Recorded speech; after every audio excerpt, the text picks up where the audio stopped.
First of all, we want to convey that the relationship is more important than conduct or achievement.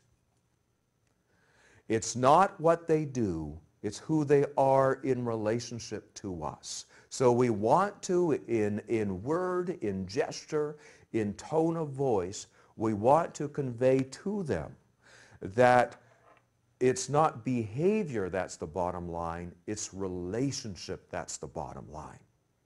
We often sense, well, I can't abide by this, but is he still your son?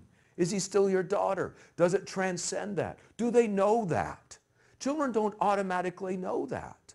Many times when we get so concerned about behavior, we're not communicating that we're still okay. I'm still your dad. I'm still your mom. The relationship will survive this. We'll get through this. They need to know that. They need to know that. And remember, it's not the fear of a broken relationship that brings them into line. At least it won't happen very often. Maybe the first few times the fear of a broken relationship might bring them in, but then the brain evokes defenses against getting close, and we lose our clout. No longer do we have a child who wants to be good. And so we have this sense, well, if I really say that the relationship is okay, isn't this a kind of giving a permission to misbehavior? Not at all. It's preserving our natural power to be able to do our job. Remember, our power lies inside that relationship. And so we must take care to communicate that the relationship is more important than conduct and achievement. Sometimes the best way to do this is sometimes even is when there is success. When a child has scored the hat trick in the soccer game. And it comes and he's absolutely delighted. And of course it's great to be delighted in him. But it's also important to make the statement that I'm delighted for you, delighted in you, that we're so proud of you. And would be okay if you hadn't scored a goal. The opposite is true too. And sometimes the message needs to get across in both the times of failure and the times of success, that the bottom line is never achievement. The bottom line is the relationship, because it's that which is sacred. Secondly, take charge of preserving a sense of connection. Remember that your child needs to have a connection with you at all times. There are many ways that we can preserve a sense of connection. Greetings, goodbyes are a very important aspect of this. Taking care to greet them. And of course, as I said a couple of sessions ago, a greeting is an attachment ritual.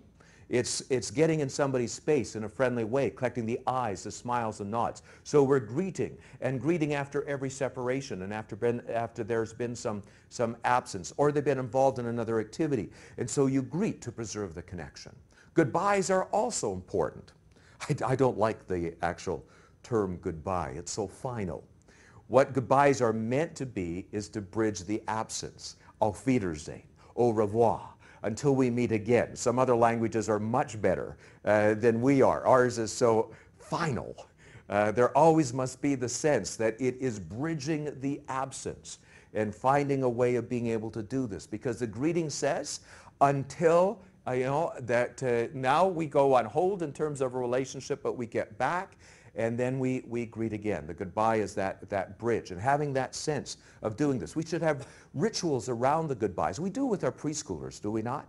But then when they get to be 9, 10 years of age, we start not doing this. We start forgetting to greet them in the morning, to greet them when we come back. We come home from work, and we should engage in reestablishing that connection. Exactly. If we go off to our office or to the kitchen, or et cetera, and don't make those connections, we're not working the relationship. We're not preserving that contact. It's important to preserve that contact. The good nights, even for the adolescents, and the good mornings. Don't let them drift off.